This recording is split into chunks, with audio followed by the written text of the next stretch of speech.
সুপ্রিয় দর্শক, আমন্ত্রণ জানাচ্ছি বাংলা ভাষার নিয়মিত আয়োজন সংবাদ পর্যালোচনা বিশ্লেষণ অনুষ্ঠান নিউজ অ্যান্ড ভিউজে। আপনাদের সঙ্গে আছে আমি ইরশান রাসূলুল্লাহ। দর্শক, এই অনুষ্ঠানে আমরা সমসাময়িক নানা বিষয় সহ গেলদিন উল্লেখযোগ্য সংবাদগুলো নিয়ে পর্যালোচনা করে থাকি। আর সেই পর্যালোচনা অংশ নিতে আমার সঙ্গে দুজন অতিথি রয়েছেন। তারা হলেন অধ্যাপক এম শহীদুজ্জামান, আন্তর্জাতিক বিশ্লেষক, এবং রহিন হোসেন প্রিন্স, সাধারণ সম্পাদক সিবিবি। আমরা আলোচনা করবো, তবে আমরা একটু গেলদিন উল্লেখযোগ্য সংবাদগুলো জেনে আলোচনায় যাই।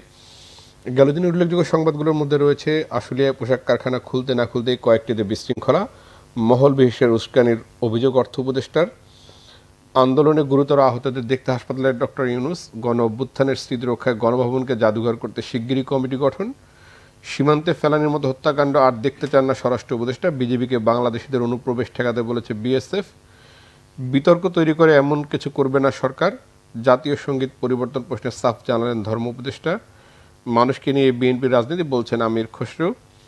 মোটা দাগে আসলে এই ছিল সংবাদগুলো। আমি রহিন হোসেন প্রিন্স ভাই, আপনাকে দিয়ে শুরু করতে চাই। আশুলিয়ার পোশাক কারখানাগুলো আমরা দেখছি যে আন্দোলনের সময় বেশ সংকটে ছিল, এখন আন্দোলনের পরেও যখন একটি স্থিতিশীল অবস্থা তৈরি হয়েছে তারপরে এটি সংকট। এবং সে জায়গায় কিছুদিন আগে একজন উপদেষ্টা বলছিলেন যে এখানে আসলে লুটেরাদের একটা গ্রুপও তৈরি হয়েছে যারা আসলে দখল করতে চায়, এবং অর্থ উপদেষ্টা আজকে বলছেন যে মহল বিশেষের উস্কানির অভিযোগ রয়েছে। আসলে এই তৈরি পোশাক খাতের পরিবেশটা কেন এমন হচ্ছে বলে আপনার কাছে মনে হয়? ধন্যবাদ আপনাকে। এই রাতে যারা শুনছেন তাদেরকে ধন্যবাদ, শুভেচ্ছা জানাচ্ছি। আসলে বেশ কিছুদিন ধরে আশুলিয়ায় যে ঘটনাটা ঘটেছে, এই সময় মানে সাধারণভাবে তো অনাকাঙ্ক্ষিত, এই সময় এটা মোটেই প্রত্যাশিত না। ঘটনা জানার পর আমরাও যেটা একটু খবর নেওয়ার চেষ্টা করলাম, এবং পরবর্তীতে আমরা জানি যে এই অন্তর্বর্তীকালীন সরকারের উপদেষ্টারা তারা কিন্তু বিভিন্ন সময় এই সংশ্লিষ্ট নেতাদের সাথে, মালিকদের সাথে, এমনকি ন্যাশনাল ফেডারেশনের সাথেও কথাবার্তা বলেছে। আমি ইচ্ছা করে এটা উল্লেখ করলাম যে এই সূত্র ধরেই দেখলাম একজন তরুণ উপদেষ্টা তিনি প্রথম দিন যে কথা বললেন তার মধ্যে যদি বলেন, একটা তো বললেন যে জুট ব্যবসায়ীদের কথা, যে আওয়ামী লীগ বিএনপি এই যে হাত বদলের এটা একটা সংকট, কিশোর গ্যাংয়ের কথা আসলো, এবং বাইরের উস্কানির কথা আসলো। আমি কোনোটাকেই বাদ দিচ্ছি না, এগুলো হিসাবের ব্যাপার, কিন্তু একটু হিসাবটা একটু যদি আপনি অন্য জায়গায় করেন তাহলে প্রথম সিদ্ধান্ত হচ্ছে যে আমরা এটাকে অনাকাঙ্ক্ষিত, এটা চাই না। এবার আসি শ্রমিকদের দিক থেকে দু একটা কথা যেটা আসছে এর বাইরে, একটু আগে যেটা বললাম যে কোনো জায়গায়, সব জায়গায় না, বেতন ভাতার সমস্যা রয়েছে, এটি একটি দিক। আর একটা জিনিস এটা উল্লেখ করছি আমি, যেটা আমি শ্রমিক নেতাদের সূত্রে শোনা, হয়তো 100% চেক করতে পারিনি, তারপরে জিনিসটা বোধগম্যের কারণে বলছি। 2018 সাল থেকে অনেকের দাবি, এবং এটা কারেক্ট, যে যখন বিভিন্ন সময় আন্দোলন হতো এই আন্দোলনকারীদের চাকরিচ্যুত করা হতো। ইউনিয়ন করার একটা লিগ্যাল অধিকার আছে, কিন্তু ইউনিয়ন করার পরপরই, কারণ তখন অনেকগুলো বেসিক ইউনিয়ন করাও হয়েছিল, সরকার দিতে বাধ্য হয়েছিল, কিন্তু মালিকরা তখন এইটা দেখলেই চাকরি ছাঁটাই করত, আন্দোলন কথা হলে চাকরি ছাঁটাই করে দিত। এবং এখন তো এই যে আঙ্গুলের ছাপ রাখে সবার, তো ধরেন একজনকে ছাঁটাই করে দিল, সে কিন্তু অন্য কোথাও চাকরি করতে যায় আর পায় না। ওদের দাবি, শ্রমিকদের দাবি, আমি বলছি এটা হিসাব করে দেখতে হবে, যে প্রায় নাকি এই 18 থেকে শুরু করে এই 24 সাল পর্যন্ত প্রায় লক্ষাধিক এরকমের শ্রমিক আছে যারা চাকরি থেকে ছাঁটাই হয়ে গেছে। তারা হয়তো বা এই সময় একটা সুযোগ, তারা মনে করছে আমাদের কাজ দিতে হবে যারা আগে ছাঁটাই হয়েছে। তা সুতরাং আমি যদি বলি ন্যায্য দুইটা একটা বিবেচনা রাখতে পারি, একটা হচ্ছে বেতন ভাতার সংকট, এটা একটা হলে, আর একটা হচ্ছে আপনি এই ধরনের যারা অতীতে চাকরিচ্যুত হয়েছিল তাদের ভাষায় বেআইনিভাবে, তারা এটার সাথে হয়তো আছে। কিন্তু সবচেয়ে বড় কথা যে এই ঘটনার পর যে ভূমিকা নেওয়ার কথা ছিল, কিছুটা ভূমিকা নেওয়া হয়েছে। অনেক সময় দেখবেন বলা হচ্ছে যে এইখানে ইন্ডাস্ট্রিয়াল যে পুলিশ বাহিনী তারা সক্রিয় ছিল না, তাই এই ক্ষেত্রে আমরা একটু বলতে চাই, ইন্ডাস্ট্রিয়াল পুলিশ বাহিনীর ক্ষেত্রে দেখবেন হ্যাঁ কিছু ভালো মানুষ আছে, তারা ভূমিকা পালন করে ন্যায্যভাবে, আমি সেটাকে কোশ্চেন করছি না, কিন্তু সাধারণভাবে এটাকে প্রথমে যেভাবে নিয়ে আসা হয়েছে সেটা যেন একটা মালিক বান্ধব বাহিনী মনে হয়েছে, শ্রমিকরা কিছু একটা করলেই তাদের বিরুদ্ধে যেতে হবে, এই তাহলে অর্থাৎ এটা সামগ্রিক, আপনি এক কারণ বলতে পারবেন না। আর একটা মনে রাখতে হবে যে একটা গণ অভ্যুত্থানের মধ্য দিয়ে যখন একটা এই ধরনের অন্তর্বর্তীকালীন সরকার হয়েছে, নানা ধরনের নানা শক্তি, কেউ সুবিধা আদায়ের জন্যও যেমন দাবি করবে, আবার অশুভ শক্তিও থাকতে পারে। তা আমরা আজকেও দেখলাম, আজকেও খোলার পরে প্রায় 45টার মতো কারখানা আবার বন্ধ হয়েছে, গতকাল আরও বেশি ছিল। আজকেও আমি জানি আমাদেরও এই সেক্টরে যারা কাজ করেন শ্রমিক নেতারাও সরকারের সাথে বৈঠক করেছেন, এবং এটা আমি দায়িত্ব নিয়ে বলতে পারি বামপন্থীদের দিক থেকে এখানে ওই ধরনের কোনো ভূমিকায় আমাদের কেউ নাই, বা এখন এরকম সুনির্দিষ্ট যে দাবি দেওয়া আছে ওভারঅল সেটা আমরা অন্য জায়গায় যেয়ে হয়তো করব।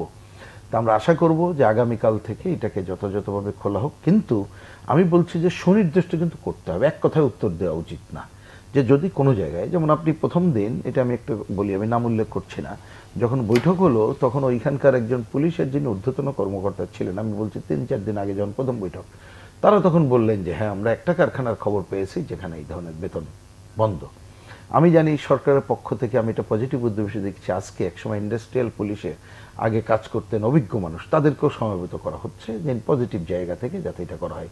কিন্তু আমার শেষ কথা হচ্ছে এই পজিটিভটা তখনই আপনি দেখতে পাবেন যদি বেতন ভাতার জায়গাটা ঠিক থাকে, যদি কর্মচ্যুতর জায়গাটা যদি থেকে থাকে, তাহলে সেইটাকে যদি রিগেইন করতে হবে ঠিকমতো নিয়ে আসার জায়গা, তাইলে কিন্তু এই সংকট হবে না। এর বাইরে আমি নতুন করে 2-3টা সংকট দূর থেকে লক্ষ্য করলাম, সেটা হচ্ছে এইখানে কারা, এটা খুঁজে দেখতে হবে। যে নারী শ্রমিকদের নিয়োগ নিয়ে অনেক জায়গায় কোশ্চেন করছে, অনেক জায়গায় বলছে পুরুষ শ্রমিক বেশি দিতে হবে, আবার কোথাও আছে পুরুষ শ্রমিকের দরকার নেই, নারী শ্রমিক। এই জটিলতাগুলো কেন হচ্ছে? দুইটা কারণ থাকতে পারে। একটা হতে পারে যে পুরুষ শ্রমিক থাকলে অনেকে মনে করে যে আন্দোলনটা একটু বেশি হয়, নারী শ্রমিক থাকলে কম হয়, যদি এটা কারেক্ট না। 2 নম্বর হচ্ছে অনেকে এই এখন পরিবর্তনের সুযোগ নিয়ে এইখানে একটু মৌলবাদী অ্যাটিটিউডটাও নিয়ে আসছে যে নারী শ্রমিক নিয়োগ দেওয়া যাবে না, পুরুষ শ্রমিক নিয়োগ দিচ্ছে।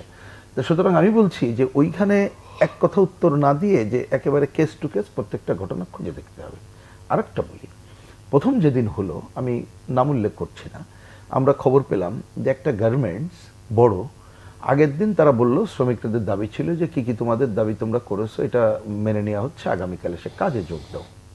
তারা যখন কাজ করতে এলো তখন বলল যে না, তোমাদের দাবি আমরা মানতে পারছি না, মালিক নেই। বাইরে একটা গুজব ছড়িয়ে গেল, আমি গুজবই এখনো রাখছি, যে মালিক এত হাজার কোটি টাকা নিয়ে দেশে চলে গেছে। তো তখন তো এটাকে তাদেরকে ছেড়ে দেওয়ার পরে তারা এসে খুবই স্বাভাবিক, হাজার হাজার শ্রমিক পাশের কারখানা, তারা বললো যে সব বেরিয়ে আসো, এগুলো আমরা বন্ধ করে দেবো। তাইলে আমি বলছি যে এই ধরনের কোনো কতগুলো ঘটনা কিন্তু সুযোগ করে দেয় যে অন্যদেরকেও এখানে আসার। তখন আর কিন্তু শ্রমিকদের হাতে থাকে না, তখন বাইরের লোক চলে আসে। কিশোর গ্যাংয়ের কথা দীর্ঘদিন ধরে দেখা যাচ্ছে, বা ওই যে ব্যবসায়ীরা, যে আগে যাদের আধিপত্য ছিল, জুট ব্যবসায়ী, অন্যরা তারা নিজেদের আধিপত্য রক্ষার জন্য এগুলো করতে পারে। সুতরাং একেবারে কেস টু কেস ধরে ধরেই সংশ্লিষ্ট এলাকার শ্রমিক প্রতিনিধি যারা আছে তাদের সাথে আলাপ করেই এই জায়গার সমস্যার সমাধান করা হোক। কারণ আমরা চাই না যে দেশের যে অর্থনৈতিক সংকট অন্য যে জায়গাগুলো আছে তখন এই ধরনের একটা আনস্টেবল সিচুয়েশন হোক, সেটা আমাদের কাঙ্ক্ষিত না। কিন্তু শ্রমিকদের স্বার্থ উপেক্ষা করে আপনি যদি অতীতের স্বৈরাচারী সরকারের মতো খালি নিষ্পেষণ হুমকির মধ্য দিয়ে এটা সমাধানের চেষ্টা করেন, তাহলে বোধহয় এটা খুব ভালো ফল আনবে না। আমাদের প্রত্যাশা সেটি না।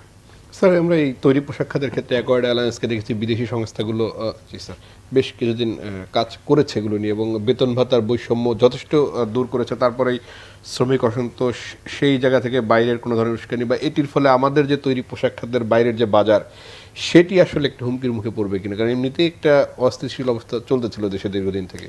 নিশ্চয়ই পড়বে, কারণ এটা অত্যন্ত প্রতিযোগিতামূলক। আমার পাশে বৃহৎ এক দেশটি যে রয়েছে আমাদের প্রতিবেশী, সে হা করে বসে থাকবে যে বাংলাদেশের অর্থনীতি এই সময়টায় যেন আরও অধঃপতন ঘটে। এবং আমরা দেখি যে আশেপাশে অন্যান্য ডেভেলপিং কান্ট্রিজ, তাদেরও কিন্তু তাদের সাথেও কঠিন প্রতিযোগিতা করতে হয়, চীন, শ্রীলঙ্কা এবং অন্য দক্ষিণ পূর্ব এশিয়ার দেশগুলি। সুতরাং এই ধরনের শ্রমিক অসন্তোষ খুবই সাবধানে নিয়ন্ত্রণে রাখা উচিত। এবং যেসব দাবিগুলো ওঠে, আমাদের এখন একটা মুদ্রাস্ফীতির সময় যাচ্ছে, শ্রমিকদের অত্যন্ত কঠিন তাদের এন্ডস মিট করা। এবং অলরেডি আমরা জানি যে বাংলাদেশে মজুরি পৃথিবীর অন্যান্য দেশের তুলনায় বেশ কম, ভালোভাবেই কম, এবং সেখানে মালিক পক্ষ সহজে কোনো বেনিফিট দিতে চায় না। সুতরাং এই সময়টায় এমন একটা বিশ্ব অর্থনীতিতেও যখন দেখা দিচ্ছে যে স্বল্পতা, ডলারের স্বল্পতা আমাদের মতো দেশগুলোয়, সুতরাং সেই দিক থেকে চিন্তা করলে তো অবশ্যই ক্ষতি হতে পারে। এবং যেহেতু আমাদের এই এখন নতুন একটা সরকার ক্ষমতায় আসছে এবং সেখানে বেশ কয়েকজন স্বনামধন্য অর্থনীতিবিদ রয়েছে, এবং সবচেয়ে আরও ইম্পর্টেন্টলি সেখানে নতুন প্রজন্মের কিছু প্রতিনিধিত্ব করছে যারা এই শ্রমিকদের বিষয়টাকে অনেক গুরুত্ব দেবে অন্যান্যদের তুলনায়। সুতরাং আমি আশা করি যে একটা সুরাহা হয়ে যাওয়া উচিত এবং মালিক পক্ষকে অবশ্যই বুঝতে হবে যে একটা কঠিন সময়ে এমন একটা সময়ে তাদেরকে প্রয়োজন হলে লাভের মাত্রাটা কমিয়ে আনা উচিত। আর তাছাড়া আমরা যত তাড়াতাড়ি অন্যান্য প্রতিষ্ঠানগুলো তাড়াতাড়ি স্বাভাবিক পর্যায়ে নিয়ে আসতে পারি, আইন শৃঙ্খলা জড়িত প্রতিষ্ঠানগুলো, তারপর বৈদেশিক বাণিজ্য, বৈদেশিক যে নতুন বাজার খোঁজার প্রক্রিয়া, সেখানে আরও তৎপরতা আনা দরকার। কেননা আমাদের সেখানে আমলাতন্ত্র অনেকাংশেই কিন্তু এখন এই ট্রানজিশনের ফলে তারা কিছুটা কনফিউজড হয়ে আছে যে সরকারি পলিসি কোন দিকে যেতে পারে, কতটুকু টলারেন্স থাকবে। সুতরাং এই ট্রানজিশনাল ফেজে আমার মনে হয় আমলাতন্ত্র যদি যত তাড়াতাড়ি আমলাতন্ত্রকে একটা নিয়ন্ত্রণের মধ্যে বা তাদের যে ট্রান্সফার্সগুলো হচ্ছে সেই ট্রান্সফারগুলোও যদি একটা অনিশ্চয়তা কাটিয়ে ওঠা যায় এবং স্বাভাবিকভাবে নতুন বাজার খোঁজা, নতুন আইন করা, এসব বিষয়ে যদি সাহসিকতার পদক্ষেপ নেওয়া হয় তাহলে হয়তো আমরা এই একটা অনিবার্য মন্দার হাত থেকে বেঁচে যেতে পারি। স্যার, আপনি বলছিলেন যে পাশের দেশ হা করে তাকিয়ে আছে আমাদের এই তৈরি পোশাক শিল্পের দিকে। সেই জায়গাটাতে আমরা দেখেছি তৈরি পোশাক খাতে পাশের দেশের অনেক উচ্চ পর্যায়ে অনেক লোক কাজ করছেন এবং এই অভিযোগটা দীর্ঘদিনের। সেখানে আসলে এই ধরনের রয়েছে কিনা, সেই উস্কানির ক্ষেত্রে এদের ভূমিকা থাকার সম্ভাবনা আছে কিনা? আছে, আমার মনে হয় বেশ রয়েছে। কেননা আনফর্চুনেটলি আমাদের এটা স্বীকার করতেই হবে যে আগের সরকার তারা ভারতের নামটা বলতেই হয় যে ভারতের সাথে একটা বিশেষ ধরনের সম্পর্ক বজায় রাখার জন্য পাশের দেশের প্রয়োজন না হওয়া সত্ত্বেও অনেক বেশি এন্ট্রিপ্রেনিউরিয়াল পজিশনস, যারা হোয়াইট কলার ম্যানেজারিয়াল পোস্ট, সেগুলো তাদেরকে দিয়ে ফিল আপ করিয়ে রেখেছে। এবং আমার কাছে এটা মোটেও, এবং আমাদের সবার কাছেই মনে হয় যে এই ধরনের পদগুলো নিশ্চয়ই বাংলাদেশি নাগরিকদেরকে দ্বারা ফুলফিল করা সম্ভব ছিল। কেননা আমাদের যে শিক্ষাগত উৎকর্ষতা রয়েছে বিশ্ববিদ্যালয় থেকে বের হয়ে এসে, আমাদের ছেলেদের যে অভিজ্ঞতা রয়েছে এবং তারা যেভাবে পশ্চিমা দেশগুলোয় অত্যন্ত গুরুত্বশীল পূর্ণ কাজে দায়িত্বের সাথে তারা একেবারে লিডিং পোস্টে এখনকার সময়ে কাজ করে, তাতে এটা অ্যাবসলিউটলি আমার মনে হয় স্বাভাবিক যে আমাদের দেশের যে শিক্ষিত জনগোষ্ঠী দিয়েই এই ভারতীয়রা যেসব পদে রয়েছে সেই সব পদগুলো ফুলফিল করা যেত। তবে আগের সরকার সেটা করেনি, যেটা আমি বললাম তার বিশেষ কারণ ছিল বলেই করেনি। এখন আমরা আশা করতে পারি যে বেশ কিছু কিন্তু দৃশ্যমান হচ্ছে যে আমেরিকায়, ইউরোপে কিছু কিছু এন্টারপ্রেনিউরস যারা ম্যানেজারিয়াল স্কিল রয়েছে তারা কিন্তু দেশের সাথে যোগাযোগ করছে এবং ফর্চুনেটলি তারা চাইছে যে এই সময়টা এসে দেশে যদি কোনোভাবে একটা কন্ট্রিবিউট করা যায় ইকোনমিতে বা এই পোশাক শিল্পে বা ইন্ডাস্ট্রিতে।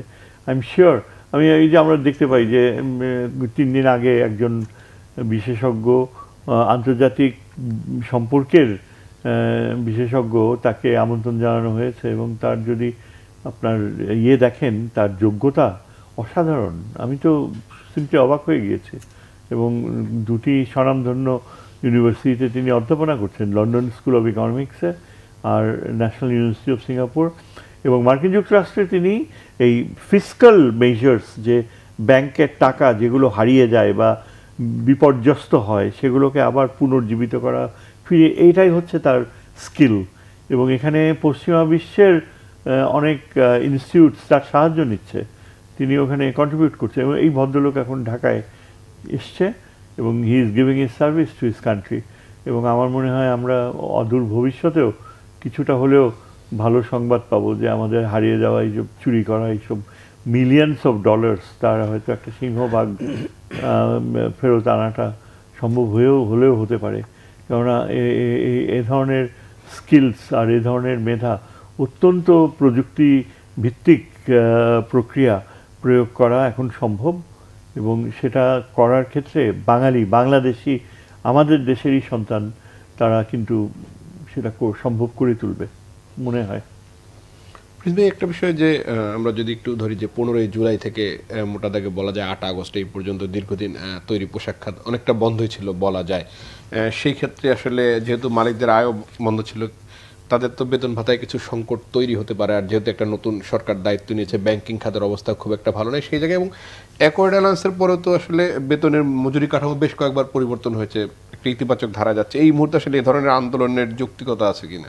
না, আমি আগেই এই পয়েন্টটা বলেছি যে সাধারণভাবে আনস্টেবল করার জন্য কোনো আন্দোলনের যুক্তি নাই, এটা মনে রাখতে হবে। কিন্তু যেটা স্যারও বললেন যে যদি তাদের বেতন ভাতা যে জায়গায় আছে ওই ধরনের সুনির্দিষ্ট যদি কোনো কারণ থাকে সেটা দেখতে হবে কেস টু কেস। না দেখে আমরা যদি কোনো একটা সাধারণভাবে বলে দিই তাহলে সমাধান নাই, এটা হচ্ছে আমার এক কথা। এবার আসি, এটা ঠিক যে এই সময় উৎপাদন নানা ব্যাহত হওয়াটা তো স্বাভাবিক ছিল, যদিও অল্প কিছুদিন পরে আসলে বহু জায়গায় ব্যাহত হয় নাই, যথাযথভাবে কাজ চলছে, সে খবর আমাদের কাছে আছে। কিন্তু আমরা দেখলাম যে এটা একটু মনে রাখা দরকার। আমি আগে নেগেটিভটা একটু হিসাব দিই আপনাকে, যে এর আগে আপনি দেখেন কোভিডের সময় আর কি মালিক পক্ষ সুযোগ পেলে সে আগে সুযোগটা নিতে চায়। ওই সময় মনে আছে না 5,000 কোটি টাকা দিল, আপনাদের এখানে সব বহু জায়গায় বলছি, তার এখন তথ্যপাত্র প্রকাশ করেন, আপনি খুঁজে দেখবেন না যে শ্রমিকরা কয় টাকা পাইছে মালিক কাছে। আমরা ওই সময় বহুদিন বলেছি যে আমাদের এই সময় আমাদের কাছে খবর ছিল যে অনেকে ওই টাকা নিয়ে ফিক্সড ডিপোজিট করে রাখছে, তার মানে নিজে বাইরেও পাচার করছে। যেটা উনি তো খুব সফট ভাষায় বললেন যে একটু লাভটা কম করে করুক, তারা তো এই জায়গাগুলো আছে। এইবারও দেখবেন, কিছুদিন আগে তো দেখলাম যে তারা এই সরকারের সাথে বসেই বলেছে তাদের 2,000 কোটি টাকার সুযোগ টুযোগ দিতে হবে। তা সেইটা যদি ন্যায্য থাকে, তাদের সংকট থাকলে সরকার ব্যাংক যে সুযোগ দেওয়ার সেটা দিক, তাতে কোনো তো আপত্তি নেই, সেটা দিতে হবে। কিন্তু এটাকে অজুহাত হিসাবে দাঁড় করানো যাবে না, কারণ দেশের পরিস্থিতি তো বুঝতে হবে। এই একটা, এর বাইরে আমি 2-3টা কথা বলি। একটা মনে রাখতে হবে যে আপনি পরে আলোচনার জন্য প্রতিযোগিতা একটা আছে, আমাদের মার্কেট খোঁজার ব্যাপার আছে, সেটা তো আমরা চাই। আর একটা ব্যাপার একটু মনে রাখতে হবে, যে কথাটা কিভাবে শোনাবে জানি না, কিন্তু মনে রাখা দরকার, আমাদের যে অর্থ পাচার নানা জায়গার জন্য এটাও কিন্তু অনেকে করে। আমরা শুনছি এই যে কি বলে যে ইনভয়েসিং, ওভারভয়েসিং, এইসবের নামে যে কাজগুলো করে, ব্যাখ্যার দরকার নেই।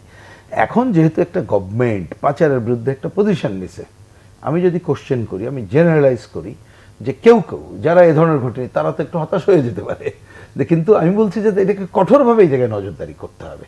এই জায়গাগুলো প্রতিযোগিতার জায়গাটা যেমন দেখতে হবে, তাহলে এইটা যদি কেউ মনে করে থাকে আগে এগুলো করে পার পাইছি এখন পাবো না, সুতরাং আমার স্বার্থটা কি, তাকে প্রকৃত বিজনেসম্যান হিসেবে ফিরে আনার জন্য কঠোর অবস্থান সরকারকে নিতে হবে। মালিকের দিক থেকে এই কথাগুলো বললাম। আর কয়েকটা জিনিস একটু খেয়াল রাখা দরকার। দেখেন, মজুরি যেটা আমরা দিয়েছি, উনি বললেন তো যে আমাদের দেশের মজুরিটা কম, কিন্তু হয়তো কালকে আমরা ব্যাপক মজুরি দিতে পারবো না, দিতে হবে। কারণ এই সরকারকেও আমরা একটা শ্রমিকদের দাবির মধ্যে তো একটা আছে জাতীয় ন্যূনতম মজুরি ঘোষণা করক, যেটা গত সরকার হয়নি। এবং গত সরকার তো আইডিয়া ছিল কেউ যেন ব্যক্তি দিল, দয়ায় দিল, তা শ্রমিকদের তো কোনো ব্যক্তির কাছ থেকেও চাইনি, দয়াও চাইনি, সে তার শ্রমের মধ্য দিয়ে পেয়েছে এবং এই খাতে তো আয় আছে, তাকে দিতে হবে। তাহলে সেই জায়গায় মজুরির প্রশ্ন আজকে না করুক, সেইটা বিবেচনা নিতে হবে। একটা বিবেচনা নিতে হবে, দেখেন এই কথাটা খুব ছোট্ট কিন্তু কঠিন কথা, এটা না মানলে কিন্তু কখনো আপনি এই সেক্টরের সমস্যার সমাধান করতে পারেন। এই সেক্টর না, শ্রমিকের সেক্টরে, সেটা কি, আপনি ওই অঞ্চলে যদি বেসিক ইউনিয়ন থাকে, ইউনিয়ন কিন্তু মারপিট করার জন্য না, আলাপ আলোচনা করে যুক্তির মধ্য দিয়ে দাবি আদায় করার জন্য। একটা সংকট হলে তার সাথে আপনি কথা বলতে পারবেন। এখন তো আপনি কারোর সাথে কথা বলতে পারেন না, এটা অনেক ধরনের যৌথতা, সবাই মিলে নেমে আসে। তাহলে আপনার ট্রেড ইউনিয়নটা নিশ্চিত করার কাজ করতে হবে। আর 2টা কাজ করতে হবে, এই যে শ্রমিকের বেশি বেতন এখন না দিতে পারলে, একটা হচ্ছে রেশনিং। কেন এটা পারবো না, এগ্রি সবাই করছে, হচ্ছে না, তাহলে এইখানে শ্রমিকদের জন্য রেশনিংটা আপনি নিশ্চিত করেন। আর একটা আবাস, আমরা বহু আগে জানি যে স্থানীয় আবাসস্থল করার জন্য সফট লোন ব্যাংক থেকে আছে, টাকাও আছে শুনি, তো এই কাজ হচ্ছে না কেন? অতীত দিনে নানা কারণে হয়নি। এখন এই সরকার এগুলো ক্ষিপ্রতার সাথে এই ধরনের দায়িত্ব পালন করুক এবং টাইম টু টাইম আমি ধন্যবাদই জানিয়ে বলবো যে এই কয়েকদিনে তারা যে একাধিকবার বৈঠক করেছে এবং পরামর্শ নিয়েছে, আমি তো বললাম আজকেও পরামর্শ নিয়েছে, আমরা জানি এই পরামর্শের ধারা অব্যাহত রাখার কাজটা যদি করে, তাহলে আমার ধারণা আপনি এইখানে বাইরের যে যত ইন্ধনের কথা বলুক, আপনি সংকট উত্তরণ করতে পারবেন। কারণ আমি এটা জানি আমাদের শ্রমিকরা, কারণ যে একটা আছে, গাছ না থাকলে তো ফল ধরবে না, শ্রমিকরা কিন্তু বোঝে যে আমার কারখানাটা রক্ষা না হলে আমার তো কাজ থাকবে না, চাকরি থাকবে না, সুতরাং সেইটা রক্ষা করতে চাইবে। তার সাথে যদি আপনি কি বলবো যে শিল্প এবং মালিক এবং সরকার, তার জায়গাটিকে যদি বিবেচনা করা হয়, তাহলে এই সংকট থেকে উত্তরণ করা যাবে বলে মনে করি। এবং আমি আবারও মনে করি যে এই যে সকাল যেটা হবে, যে কাজগুলো হবে, যদি কোনো কারখানায় কালকে থেকে এই সংকটগুলো জিয়ে থাকে, তাহলে একেবারে ধরে ধরে এই কারখানার কাজটা দেখা হোক, এবং এক কারখানায় যাতে অন্য কারখানায় এসে অন্য কোনো সংকট তৈরি না করতে পারে তার জন্য কঠোর নজরদারি করা হোক, সে ব্যাপারে আমাদেরও সাপোর্ট থাকবে। কিন্তু প্রিন্স ভাই, যে বিষয়টা থাকে যে আগে যাদের দখলে ছিল, নতুন যারা দখলে নিতে চায়, এখন আইন শৃঙ্খলার যে পরিস্থিতি, সেটি আসলে নিয়ন্ত্রণের সুযোগ কতটা না, কিন্তু আমি মনে করতে হবে, সেটা তো আমি বললাম। হবে না কেন, হবে না কেন এই জন্য বলছি যে এটা তো সরকার এটা জানে, এবং সরকারের যদি একটা কঠোর পদক্ষেপটা সে সিগন্যাল দিতে পারে, না হওয়ার কিছু নাই। যদিও সমস্যা আছে, এটা আমরা বুঝি যে এখন পর্যন্ত আপনি এই যে আমলার কথা শুধু এটাও বললেন যে আমলা বা অন্যদের, তারা তো তাদের একটা তরিকা নিয়ে চলে, তো সেই জায়গায় আপনি কঠোর বার্তা দিলে পারবো না কেন, এক মাস তো হয়ে গেল। আমার কাছে মনে হয় এটা অনেক সময় কিন্তু বডি ল্যাঙ্গুয়েজ, কঠোর বার্তা তার উপরে নির্ভর করে, এবং এই খাতকে শুধু না, কোনো খাতকেই ছেড়ে দেওয়া চলবে না, এবং এই খাতে এই অনিশ্চয়তা দূর করতে হবে। এবং মনে রাখা দরকার, এখানে পাশের দেশের কথা বলা হয়েছে, ঠিকই বলা হয়েছে, কিন্তু মনে রেখেন অতীত দিনে এগুলো আস্তে আস্তে আমাদের কাছে বেরোয় আসুক, দেখবেন আপনি খুবই ইন্টারেস্টিং খবর পাবেন। অনেক সময় স্থানীয় শ্রমিক নেতা অন্যদেরকে দোষ দেওয়া হয়, আপনি দেখবেন বাইরের ইন্ধন আরও বেশি। আপনি দেখবেন এইখানে টাকা দিয়েই শ্রমিক নেতা পোষার ঘটনা আছে, বহু ঘটনা আছে, মালিকদের পক্ষ থেকে আছে। তা আমি বলতে চাইছি, এখন যেহেতু একটা নতুন পরিস্থিতির মধ্যে আসলাম, এখন তো আমরা ওই ধরনের ব্যক্তি, গোষ্ঠী, স্বৈরতন্ত্র এই জায়গা থেকে আমরা উঠে আসতে চাই। কাল পরশু পুরোটা আসবে আমি তা মনে করছি না, কিন্তু আপনি শ্রমিকদের ন্যায্য জায়গাটা নিশ্চিত করার জায়গায় যদি দিতে পারেন, এবং প্রশাসনকে যদি কঠোরভাবে আপনি নির্দেশ দিতে পারেন যে তুমি এইখানে মালিক বান্ধব ও হয়েও না, আর তুমি শ্রমিকের পক্ষ পুরো থাকে না, তুমি ন্যায্যতার বান্ধব হও, তাহলেই এই সংকটটা দ্রুতই দূর করা যাবে বলে আমরা মনে করতেছি। পাশের দেশের আলোচনাটা তো আর একটু চালিয়ে নিতে, সেটি হচ্ছে যে সীমান্ত হত্যা। এটি আগের সরকারের সময় দীর্ঘদিন ইস্যু ছিল, কিন্তু সেটি সমাধান হয়নি। নতুন করে আমরা দেখলাম যে অন্ধ্রপ্রদেশের দায়িত্ব নেওয়ার পরে সিলেটে একটি ঘটনা ঘটলো, এর আগে ফেলানির ছিল সবগুলো, এবং বিএসএফ যেটি বলছে যে অনুপ্রবেশ ঠেকাতে, আসলে অনুপ্রবেশের সংখ্যাটা বিজিবি তো এখন আগের চেয়ে সীমান্তে যথেষ্ট শক্তিশালী অবস্থানে তারা রয়েছে, যে তারা এগুলো ঠেকাতে চায় এবং কাজ করছে, এবং বেশ মাঝখানে বেশ কয়েকজন ভারতীয়কে আটক করে তারা ফেরত দেয়নি। অর্থাৎ বোঝা যাচ্ছে বিজিবি আগের চেয়ে একটি অবস্থানে তারা শক্তিশালী করেছে। এই সীমান্তে নিয়ে আসলে প্রতিবেশী রাষ্ট্রের সাথে আমাদের যে সম্পর্ক, সেটি আসলে কোন পর্যায়ে যাবে, বা এটি আসলে কিভাবে সম্ভব? এটা সম্ভব হবে, কারণ এখন আর আমাদের বর্ডার গার্ডসদেরকে চিন্তা করতে হবে না ঘুরে আসতে বা গুলি না করতে, বা ওই যে তাদের প্রতি সহনশীল হওয়া, শুধু লাশ রিসিভ করা, ফ্ল্যাগ মিটিং করে, ওই কালচার থেকে এখন আমরা সরে এসেছি।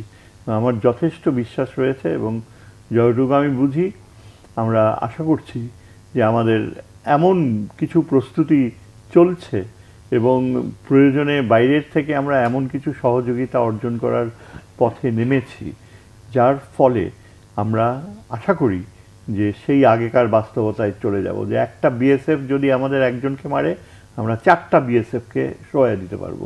সেটা খুব দূরে নয়, এবং সেটা আশা করি আমরা সম্ভব হবে। এবং আমাদের যে ট্রেনিংয়ের মান, আমাদের যে যোগ্যতা, এটা ওদের ভারতীয় বিএসএফ এরা এতগুলা বছর এরা যা খুশি তাই করতে পেরেছে, কারণ তারা জানে যে উল্টা দিক থেকে কোনো গুলি আসবে না। এখানে কোনো কিছু কাজ করে না। It's the culture of power, culture of আপনার কতখানি আপনার যোগ্যতা রয়েছে, আপনার তীক্ষ্ণ অস্ত্র রয়েছে, এবং সেটা কত কার্যকরভাবে আপনি ব্যবহার করতে পারেন। সুতরাং আমার মনে হয় সেদিন খুব দূরে নয় যেদিন আপনি শুনতে পাবেন, এবং আমি এখানে এসে আপনার সামনে বলতে পারবো যে ওই বিএসএফ একটা আমাদের মারছে, ওই পারে 2টা বিএসএফ পড়ছে, এবং ওইটাই একমাত্র ওষুধ। ওই পথে না গেলে, আপনি তো ফেলানি দেখেছেন, তারপর ওই যে ছোট্ট মেয়েটা, কোনো নির্দোষ একটা মেয়ে, বাচ্চা মেয়ে, ওকে কীভাবে সামনাসামনি গুলি করে মেয়ে, এগুলো তো একেবারে ঠান্ডা মাথায় কাপুরুষোচিত। এগুলো যারা করে, তাদের যদি উল্টা দিক থেকে আপনি গুলি করেন, সে বন্দুক ফেলে দৌড় দিবে, because he is a coward. একটা মেয়েকে হত্যা করে ফেলে, যে সে তো কোনো মানুষ হতে পারে না, অমানুষ। এবং এই জন্য আমি বলি, এটা একটা মনস্তাত্ত্বিক ব্যাপার রয়েছে, এটা একটা সংস্কৃতির ব্যাপার রয়েছে। এরা এই ধরনের খুন করার ধারাবাহিকতা এরা দেখায়, অন্যান্য জায়গায় দেখায়। এমনকি পশ্চিমবঙ্গের বাংলাভাষী লোকরাও কিন্তু বিএসএফকে ঘেন্না করে। অবাঙালি বিএসএফ তাদের উপর তাদের চুরি করে নিয়ে যায়, মুরগি চুরি করে নিয়ে যায়। এবং তারপর যদি না দেয় গুলি করে, এরকম কেস আমি দেখেছি। আমি পশ্চিমবাংলার নিউজে, মিডিয়াতে, আমি টেলিভিশন নিউজে আমি শুনতে পেয়েছি যে তাদের দেশ বিএসএফ এর অত্যাচার। সুতরাং কিন্তু এখানে বাংলাদেশের বেলায় যেটা হয় এটা একদম সাজানো, উপর থেকে নির্দেশ থাকে। ঠিক যেমন আপনার ওই যে গরু নিয়ে যে ব্যবসা, এখানে বিএসএফ এর একদম সর্বোচ্চ পর্যায় থেকে নিচে টাকার লেনদেন হয়। এটা তো প্রমাণিত সত্য, আমরা বলি না, ওদের ইনভেস্টিগেশনেই বের হয়ে আসছে। এবং কয়েকজনের চাকরিও গেছে বিএসএফ এরিয়ে। গরু তো আসে রাজস্থান থেকে, উত্তরপ্রদেশ থেকে, তো অত দূর থেকে হাঁটায় আনো এখানে এসে বাংলাদেশের লোক গুলি করার জন্য? বোঝা যায় না? এটা একটা অদ্ভুত জাতি, বুঝছেন? এদের কোনো আলটিমেটলি এই জাতি, এই দেশ এভাবে চলতে পারে না। ভারতের মতো একটা দেশ, আমাদের সাথেই না তো শুধু, নেপালের সাথে, পাকিস্তানের সাথে তো আছেই, শ্রীলঙ্কা, মালদ্বীপ, এদের সাথেও এদের প্রবলেম হয়। আর আমাদের সাথে যেটা হয় এটা নগ্ন, পৃথিবীতে অনন্য। পাকিস্তানের সাথে এটা ঘটতে পারে, কিন্তু পাকিস্তান কখনো অ্যালাউ করে না বিএসএফ এর হত্যা। শুধু ইসরায়েল আর প্যালেস্টাইনের মধ্যে হয়, আর একমাত্র এই বাংলাদেশে হয়। আমেরিকাতে আপনি দেখেন এত মেক্সিকানরা ঢুকে, এমন কখনো শুনেছেন নদী পার হয়ে গেছে গুলি করে মারে? কখনো মারে না। অন্যান্য দেশেও কখনো হয় না। সুতরাং আমরা এমন একটা দেশের সাথে ডিল করছি যাদের মৌলিক সমস্যা রয়েছে, মৌলিক কিছু চারিত্রিক নয়, শুধু জিন্স বলি না আমরা ইংরেজিতে, জিন্সের সমস্যা রয়েছে। স্যার, আমরা আলোচনা করবো, একটা বিরতি নিয়ে আসি।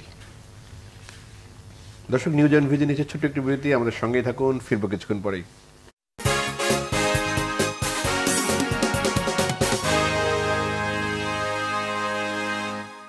দর্শক, বিরতি আবারও যাচ্ছি নিউজ অ্যান্ড ভিউজ। আমরা আলোচনা করছিলাম সীমান্ত হত্যা নিয়ে। রোহিন প্রিন্স ভাই, আমরা আসলে এই জায়গাটা যে দীর্ঘদিন এই দাবিটি আসলে চলছে যে সীমান্ত হত্যা বন্ধ। আমরা বহু পতাকা বৈঠকের কথা শুনেছি, কিন্তু সেই উন্নতি হয়নি। গত 17 বছর তো মোটে হয়নি, বরঞ্চ গত সরকারের সময় আসলে এটি আরও বেড়েছে। এটির আসলে সমাধান কি? প্রথমত হচ্ছে, এটা তো আমরা যদি ফিরে যাই তথ্যের কাছে, তথ্য আমাদেরকে কি বলে যে সীমান্তে হত্যাকাণ্ডটা যেটা ঘটছে, এরকম অমানবিকতার উদাহরণ পৃথিবীতে পাওয়া কঠিন। ইসরায়েল একটা আলোচনা আসলে এরকম জায়গায় ছাড়া, কিন্তু আমরা এটা এক ধরনের যেন টলারেট করে চলেছি। বিগত দিনের সরকারগুলোতে এটা আমরা দেখতে পাই।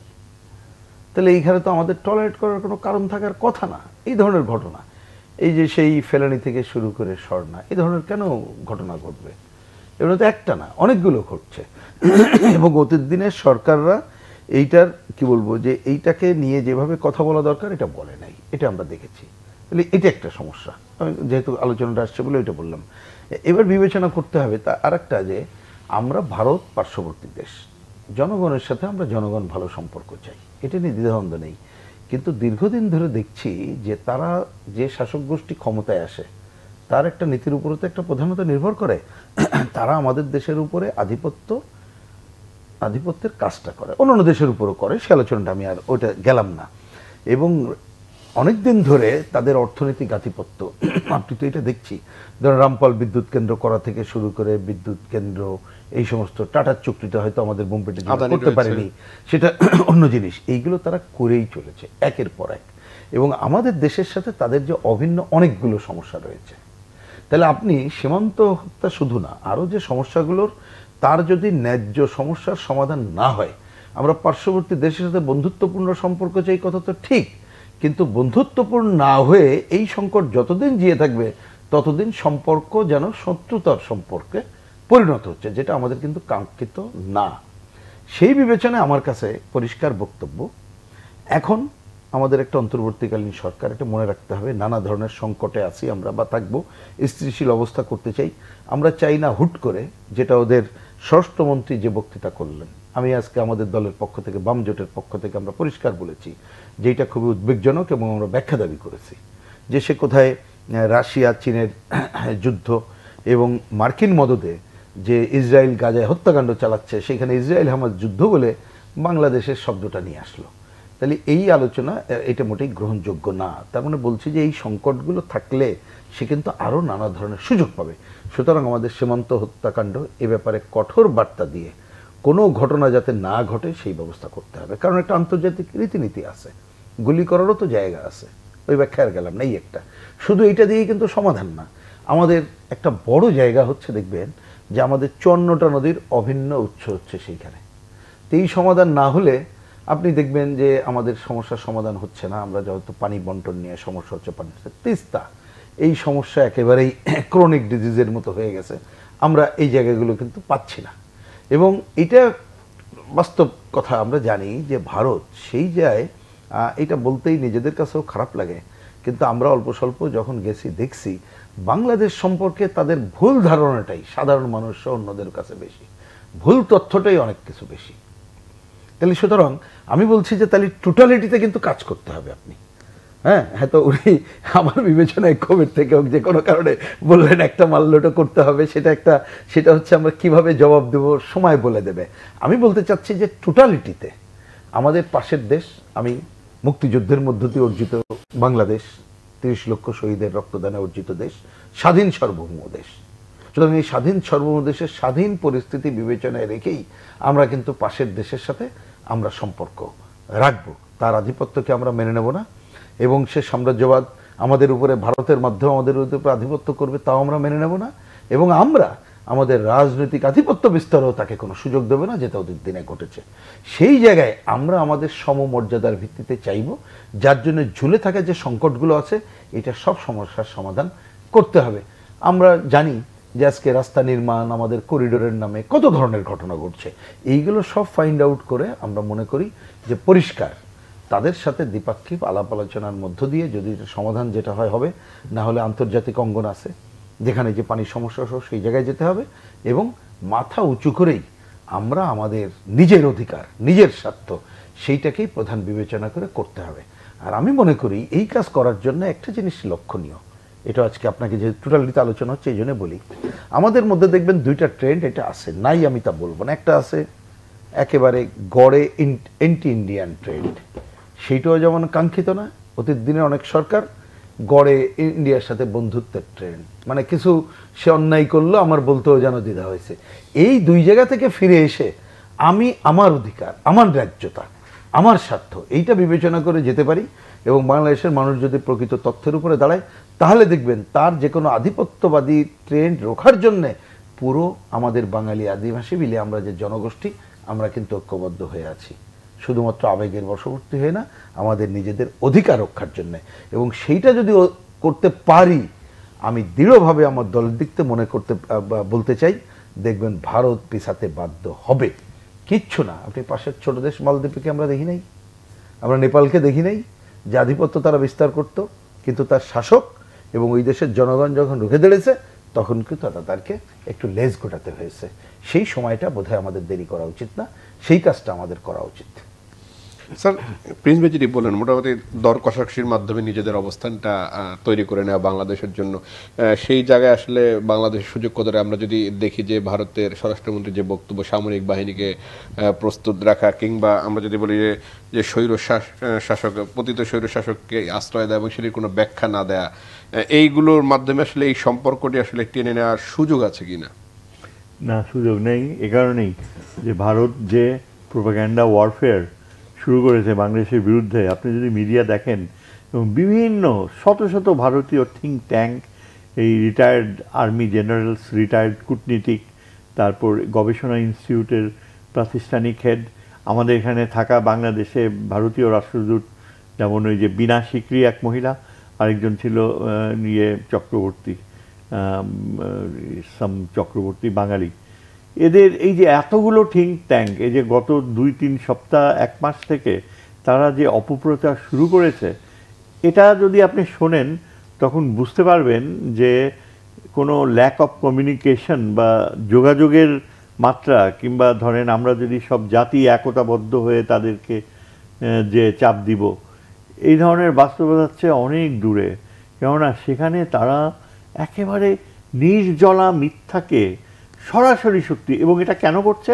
কেননা তারা ঢাকতে চায়। এটা কিন্তু অনেক আগে থেকে প্রস্তুতি ছিল। তারা আমাদের দেশে যেভাবে অনুপ্রবেশ ঘটেছে, তাদের বিভিন্ন অর্গানাইজেশনসগুলোতে ভারতীয়, আপনি দেখেন 1 লক্ষ পুলিশ কাজে যোগদান করছে না। এর অর্থ কি? 1 লক্ষ লোয়ার র্যাঙ্কের পুলিশ না খেয়ে চাকরিবিহীন অবস্থায় এভাবে ঝরে যাবে? ঝরে যাওয়া সম্ভব না। এর উত্তর হচ্ছে এখানে ভারতীয় অনুপ্রবেশ ঘটতে দেয়া হয়েছিল, এবং এটা শুধু ইয়েতে না, অনেক জায়গায় ঘটেছে। এবং আমরা ওই যে এই যে শুটিংসগুলো ঘটেছে ঢাকায়, সেগুলোর অনেক ইতিবৃত্তি রয়েছে। এগুলো ইন্টারন্যাশনাল ইন্সপেকশন যখন হবে, জাতিসংঘের টিম আসছে, সেগুলোর মাধ্যমে অনেকটা। এখন এগুলো ভারতকে তো ঢাকতে হবে।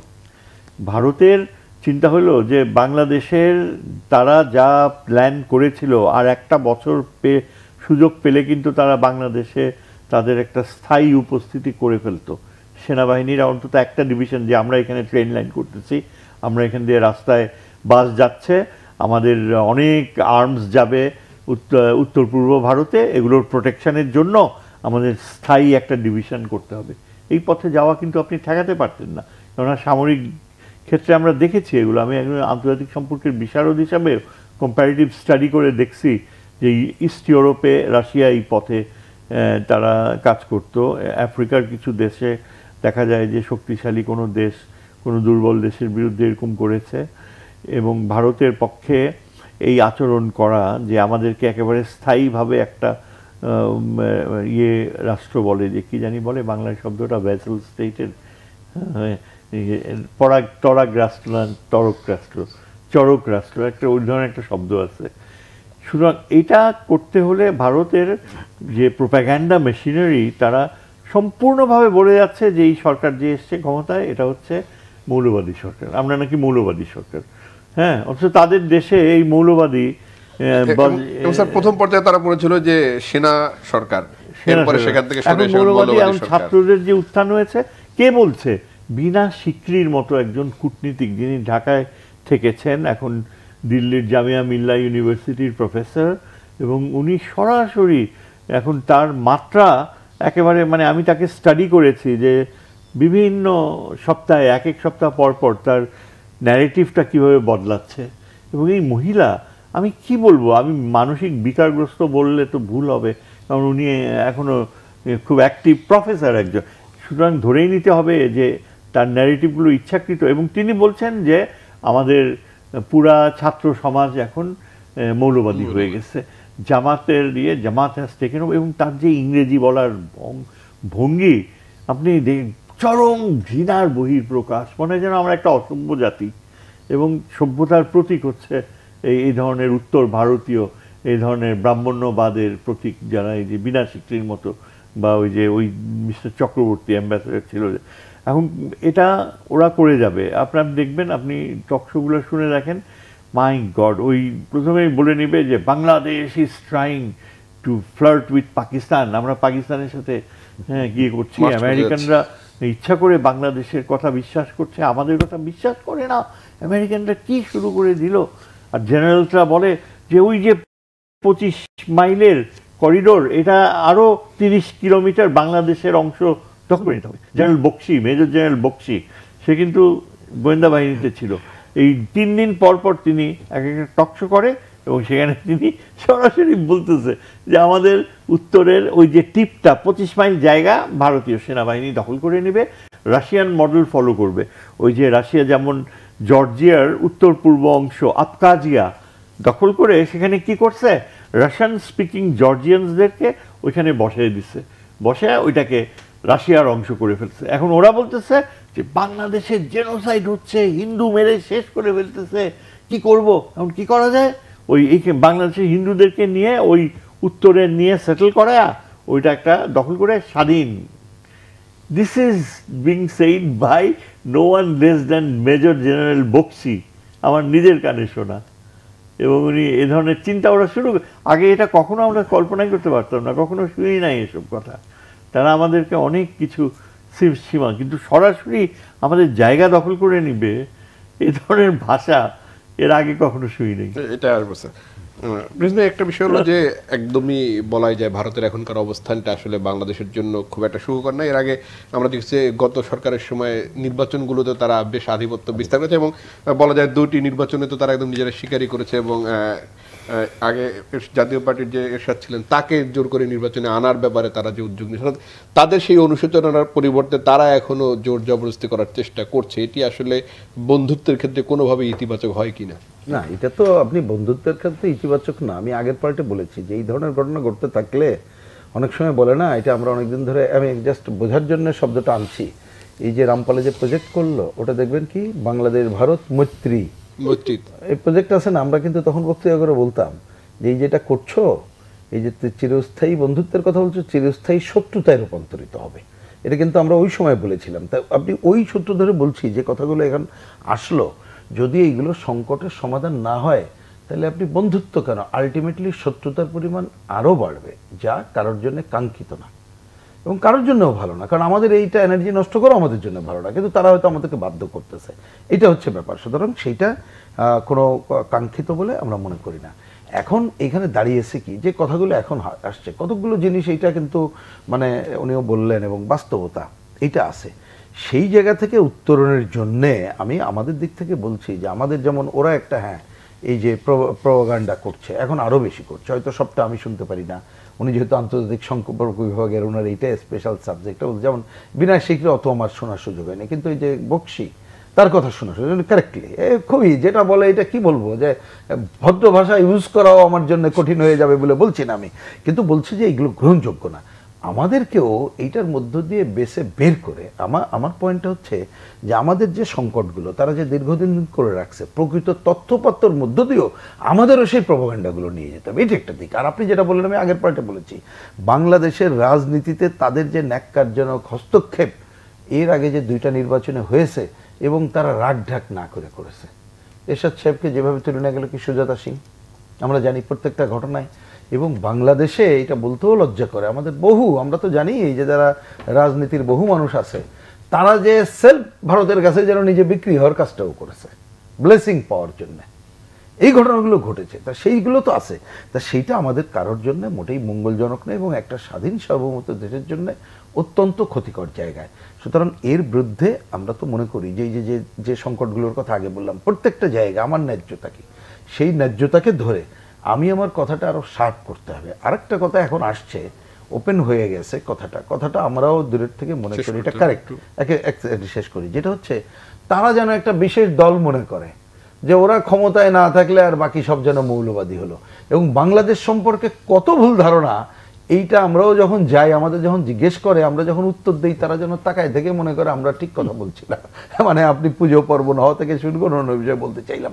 আমি বলছি যে অন্যান্যটা যেমন আমরা করব, সাথে সাথে এই প্রপাগান্ডার যথাযথভাবে তথ্যটাও তুলে ধরতে হবে। কারণ আমি কিন্তু ওই সরকার এবং যারা এগুলো করছে তাদের সাথে আমি ফাইট করব, কিন্তু ওই জনগণের সাথে, বাংলাদেশের জনগণের বন্ধুত্বটাকেও বিবেচনা রেখে আমরা আগানোর কাজটা করবো। স্যার, আমরা এই জায়গাটা যদি রামপাল দেখি, তারপরে আমরা তিস্তার বিষয়টি রয়েছে অমীমাংসিত, এবং সবশেষ কয়েকদিন আগে যে গুজব আকারে চলে আসলো সেন্ট মার্টিন, এটি আসলে এর আগে যিনি স্বৈরাচারের সরকারের প্রধান ছিলেন শেখ হাসিনা, তিনিও তার একটি সংবাদ সম্মেলনে বলেছেন যে সেন্ট মার্টিন তার কাছে চেয়েছিল আমেরিকা। এই যে প্রপাগান্ডাগুলো, এগুলো আসলে কিভাবে মোকাবেলা করবে? দেখেন, প্রথমত সেন্ট মার্টিন একটা কোরাল আইল্যান্ড, এটার গভীরতা খুব কম, মাটি অত্যন্ত নরম, আপনি 2 তলা বিল্ডিংয়ের উপরে উঠাইলেই ধসে পড়বে, এবং এটা এত ছোট, ওইখানে আপনি কোনো একটা নেভাল বেস আমেরিকানদের করতে হইলে তাদের যে শক্ত মাটি, পাহাড়, ওই ধরনের জায়গা এবং গভীর সমুদ্র দরকার যাতে কোনো জাহাজ আসতে পারে।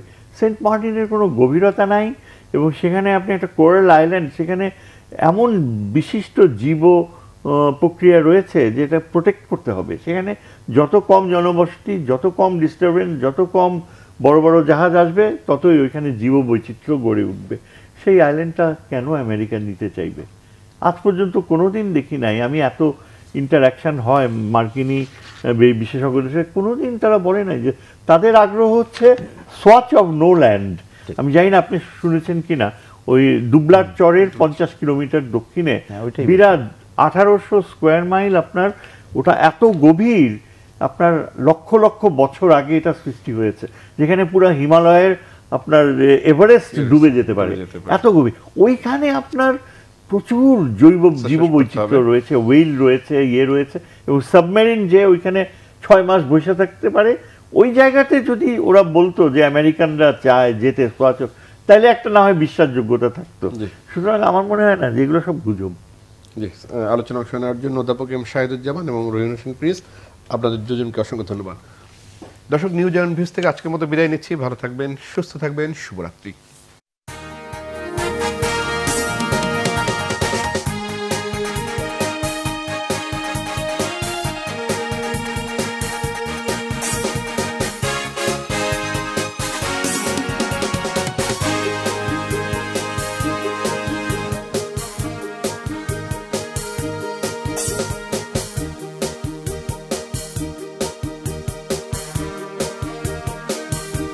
Thank you.